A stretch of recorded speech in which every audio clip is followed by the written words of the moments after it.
Bajaur Fort is the base for the campaign by Pakistan's Army and Frontier Corps to capture Loasam, a Taliban stronghold only 13 kilometers away.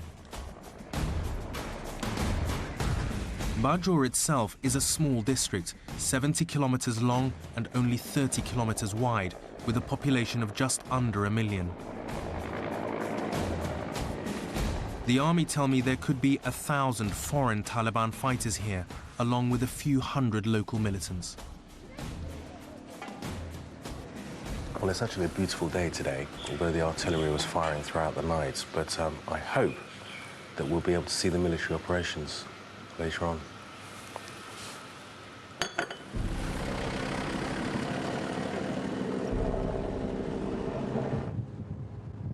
This is the road to the Taliban base in the town of Loasam. Success here is important because Bajaur borders Kunar province in Afghanistan, which is such a Taliban stronghold, the Americans call it Enemy Central.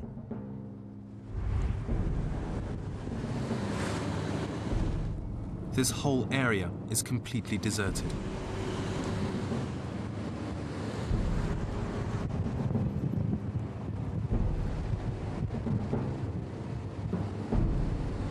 This is as far as we can drive. I'm told it's safer to go on foot from here. There is no clear front line. The Taliban could be hiding anywhere. Colonel Javed Baloch and his men fought a hard battle to capture this village on the way to Loasam. We came here about 4 days back. We started the battle from here. We were ambushed here for 7 hours. Right. I lost an officer and 8 men. And we were there, and that they have prepared these places over years. I mean, it's a classic guerrilla warfare. Yeah, it's a classic guerrilla warfare. They're trained. You know, these are the CDs. These are their training pamphlets. This is Jihad-e-Afghanistan. This is Tora Bora 3. I mean, these have such like things we are recovering from here. This is Kunar province, which is adjacent to this place. The Taliban, who normally, you know, they won't appear in front of you on camera, we have recovered their photographs. It's all, I mean, nonsense. So is he... Is he maybe one? He's one of them, maybe. Posing in a... Yeah, we found that they are using this black uniform, this militia uniform. How would we know that he's one of them or one of us or one of police or who is he? So that is how they are fighting. So they're very well organized. Yeah, they're very... Now, as far as the very well organized thing is concerned, just look at this. They have the training pamphlets. This is all AK-47s, all kinds of pistols, all kinds of grenades. These are the rockets, how to prepare them, how to arm them. These are their complete ranges. You see, like it's now easy to see why the advance here was slow and bloody. Okay. Once they had secured this compound, Colonel Javed's men found a network of tunnels dug by the militants, linking their defensive positions. See, this tunnel, this is the exit. Down there. It comes out from here. Yeah. It goes to this house and then to the next house. All the way underneath? Yes, all the way underneath, sir.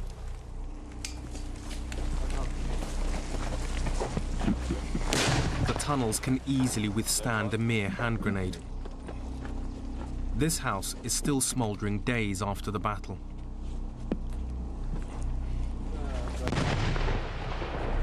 So this big gun that's firing now, it's not a cannon, it's a recoilless rifle. The village is a labyrinth of alleyways. Pakistan's army was trained for conventional war and is having to adjust its tactics to fight this kind of insurgency.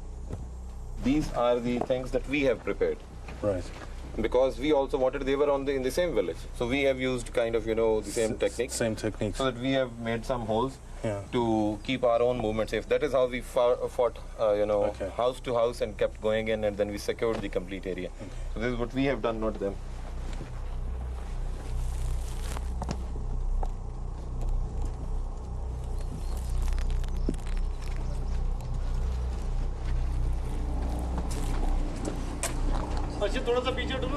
As they advance, compound by compound, the men bring up their munitions. In the first week of Lieutenant Colonel Javed's battalion moving into this area, just in the first week, they've lost 10 people, 4 dead and 6 wounded, and that's just in the first week of engaging the Taliban or militants in this area here.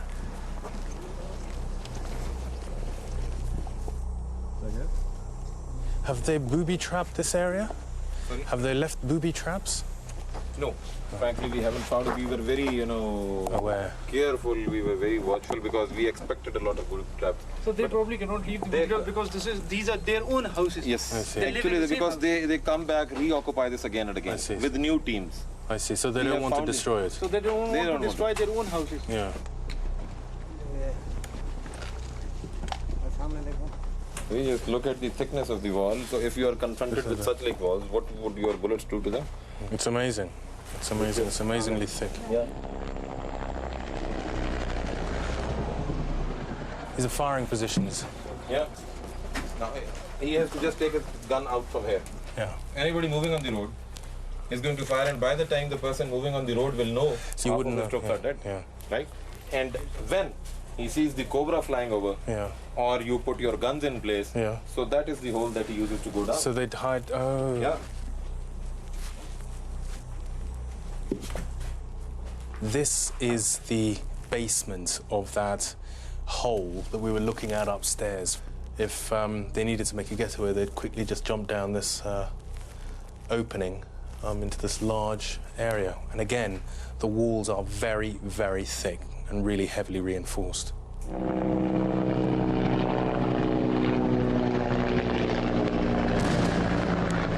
As we come into the compound, shooting suddenly starts along the main road.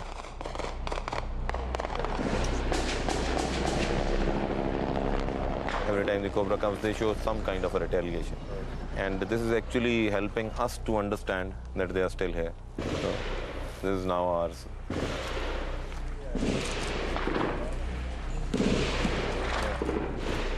But we are safe. Sure. Because if we couldn't hit them behind these walls, so they can't hit us behind these walls. That's the trick of the complete story. This is their fire. You will clearly understand. The lights Light sounding. That's the AK-47.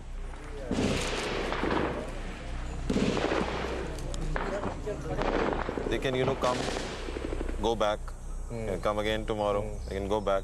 It's a long and hard. If somebody says that the threat has been eliminated totally, it has not been. Yeah. And they'll not have the facility to sit, occupy, and. But they go somewhere else. But yeah, but they'll go somewhere else. They'll dig the holes. They'll fire and run away.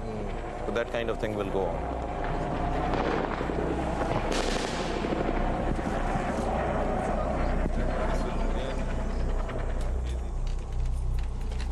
The Taliban, who had retreated, now seem only 200 to 300 yards away. Colonel Javed wants to assess precisely where they are. Now you see, since we have extended to this place, this end of the This is the end of the village. Right. So after this, there is a depression, there is a lot of growth, and then on the next hut, Yeah. from where they say that now they were firing from that.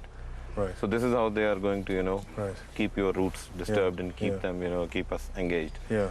But if we have found it today that they are still here, we are going to try and destroy this by tomorrow. So the only way is that you keep your arm well extended and keep it, keep the Keep things him at long demonitored. distance. Yeah, hit him at a long distance. Yeah.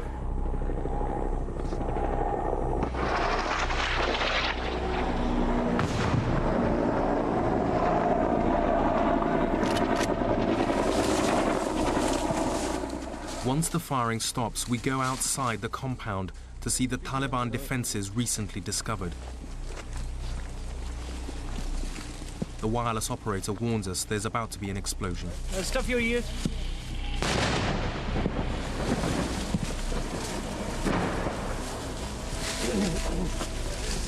There are no thick walls for protection out here. Given that this is a very fertile area, Bajul. Yes, it is. With very, as we can see behind us and all over, cornfields, everything.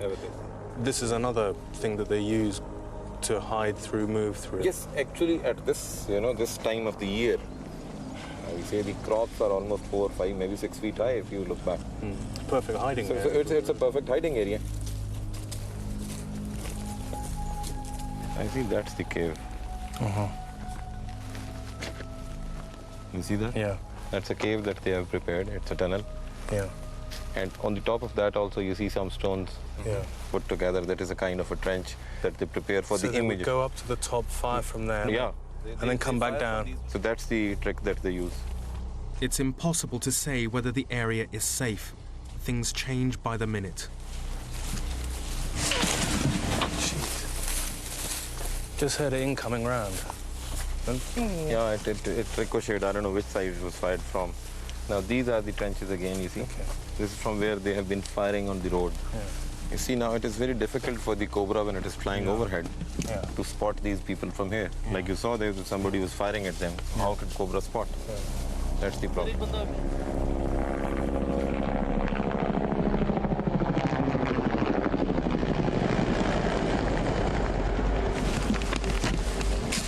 The men are now concerned that the Taliban may be very close to us. They take position in case we are attacked.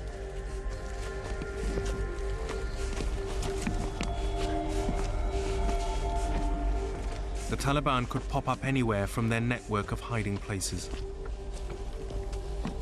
The run across the open ground to the compound is nerve-wracking.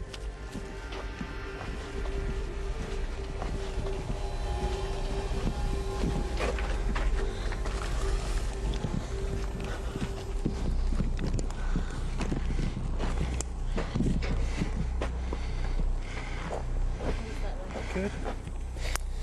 Well, it's very, it's amazing to see how deeply prepared their defences are and how impossible it is from helicopters or any other sort of positions of the Pakistani military to identify them with defences like that. Yes. It's very difficult, actually. That is why I was saying that the nature of war is very slow. Yeah. It's to be taken like that, I mean, inch by inch, yard by yard. We had to, take this and then gradually, see the area around. Yeah. And then we found this. Otherwise, if you walk through this area, you wouldn't know. You would never know. And you will be ambushed again and again in the same places. When ultimately, they can't, go this, they can't remain forever. Because it is just a kind of a mafia. It can't win over a state or horrify or terrify a state. It can't terrify the whole world. Colonel Javed has given me a glimpse of what his men are facing every day. It's classic counterinsurgency that has cost his men 84 lives in 3 months. As I head back to Peshawar, I will see another face of this war. Hundreds of thousands of people from Bajour displaced by the fighting.